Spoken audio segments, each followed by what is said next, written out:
अगला प्रश्न है हमारे पास, प्रश्न संख्या 20। पढ़िए जरा इसको। ए बी और सी डी, केंद्र ओ। ओ एक केंद्र है। त्रिज्याओं 21 सेंटीमीटर और 7 सेंटीमीटर वाले दो संकेंद्रीय वृत्तों के क्रमशः दो चाप हैं।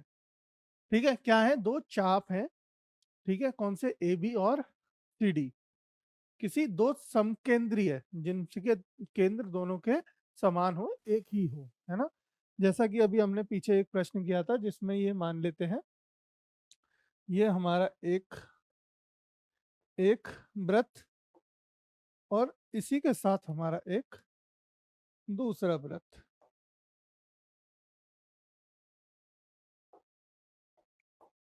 दोनों व्रत का केंद्र जो है वो समान है। समान मतलब एक ही है, एक ही केंद्र है।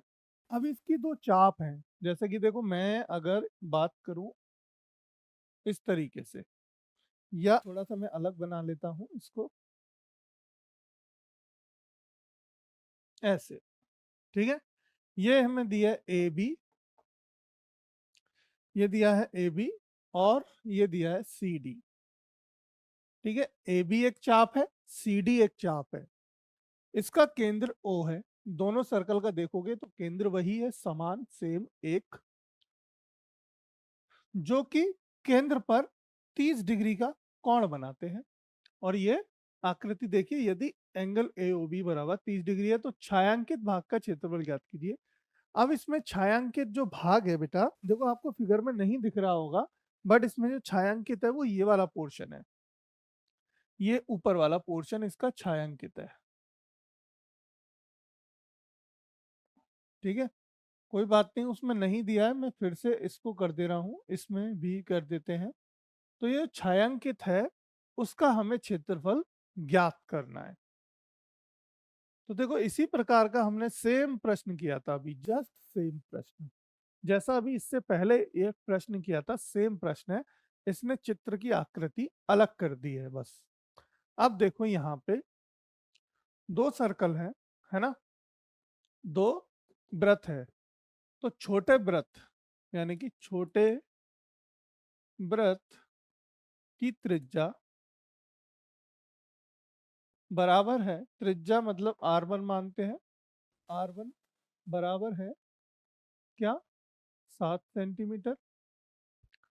और बड़े व्रत की त्रिज्या R2 मान लेते हैं, बराबर दी है हमें 21 सेंटीमीटर।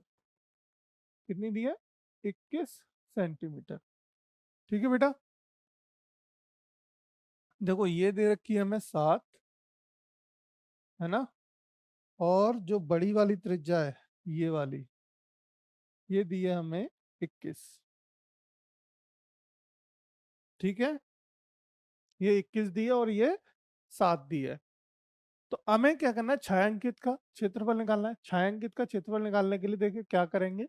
अब हमारे पास अगर गौर से देखोगे तो दो आपके त्रिज्या खंड बन रहे हैं, त्रिज्या खंड ओ ए बी ओ और त्रिज्या खंड O C D O. O A B O C D O. देखो थीटा का मान दिया है 30 डिग्री। ठीक है, हमें क्या निकालना है? हमें निकालना है यहाँ पे छायांकित, छायांकित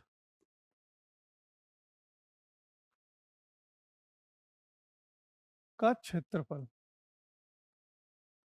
छायांकित पार्ट का क्षेत्रफल निकालना है। अब कैसे निकालेंगे?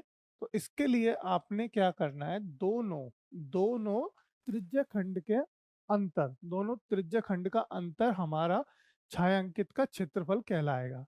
दोनों त्रिज्या खंड मतलब, देखो, त्रिज्या खंड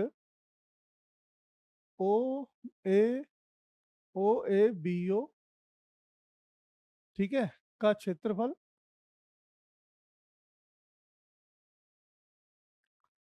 माइनस कर दो बेटा इसमें से त्रिज्या खंड, त्रिज्या खंड ओ सी डी ओ का क्षेत्रफल। ठीक है, अब देखो त्रिज्या खंड ओ ए बी का क्षेत्रफल, देखो वही होगा थीटा अपॉन 360।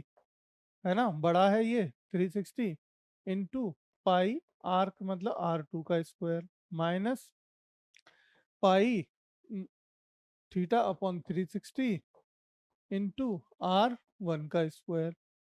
ठीक है, तो देखो पाई थीटा अपॉन 360 कॉमन ले लो, अंदर बचा R2 का स्क्वायर माइनस R1 का स्क्वायर। ठीक है, अब ये हमारा फॉर्मूला आ गया। क्या आ गया बेटा, यहाँ पे हमारा फॉर्मूला आ गया। अब इसी फॉर्मूले पे हमारी सारी वैल्यू पुट कर दीजिए। देखो 22/7 गुणा थीटा का मान 30/360। ठीक है, R1 का 21 प्लस 7 और 21 माइनस 7।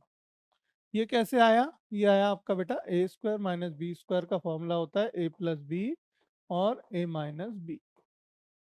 इस फॉर्मूले के अनुसार ही आ गया। फॉर्मूला क्या करेंगे, R2 plus R1 R2 minus R1।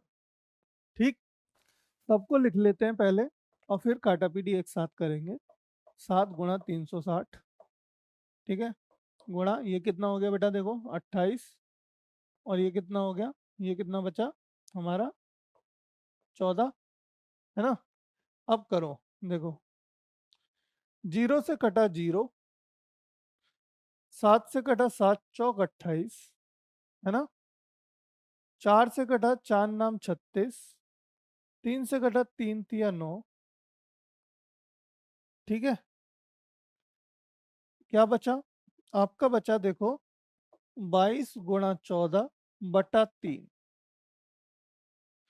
22 गुणा 14 बटा 3 ये बच रहा है हमारा। अब 22 गुणा 14 का गुणा कर लो आपस में, ठीक है, और नीचे ले आओ। देखो तो 14 दूनी 28 का 8, 14 दूनी 28, 28 और 2 30, 30/3। तो यही आ गया आपका क्या बेटा, आंसर आ गया। ठीक है, 308/3 सेंटीमीटर स्क्वायर हमारा उत्तर आ गया, सेंटीमीटर स्क्वायर। ये हमारा क्या आ गया, शेडेड पोर्शन यानी कि छायांकित भाग का क्षेत्रफल। ये हमारा छायांकित भाग का क्षेत्रफल आ गया। देखो दोनों प्रश्न दोबारा समान थे, ठीक है, कुछ भी अंतर नहीं था, सिर्फ एक तो फिगर अलग दे दिया था और डिजिट अलग दे दी थी, कोण अलग दे दिया, त्रिज्या अलग दे दी। पर कोण अलग देने से, त्रिज्या अलग देने से आपका प्रश्न नहीं बदल जाता। ठीक है, हमारा प्रश्न करने का तरीका भी वही रहेगा और सॉल्व करने का बिल्कुल तरीका वही रहेगा, आंसर अलग आएगा क्योंकि संख्याएं अलग हैं। तो वही बेटा देखो एग्जाम में क्या होता है ना, कई बारी प्रश्न सेम आता है, बिल्कुल सेम आता है, लेकिन उसमें संख्याएं बदल दी जाती हैं। ठीक है, ताकि बच्चा कोई भी सवाल रटे ना।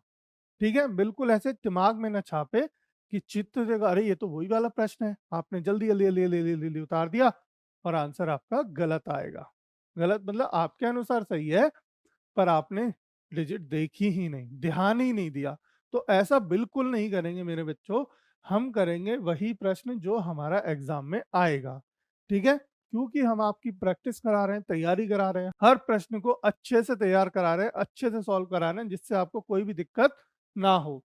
क्योंकि विजयी भव, आप इनविक्टा पे बढ़ रहे हो, इनविक्टा पे कोई भी दिक्कत नहीं होगी आपको किसी भी प्रकार के किसी भी प्रश्न में। ठीक है,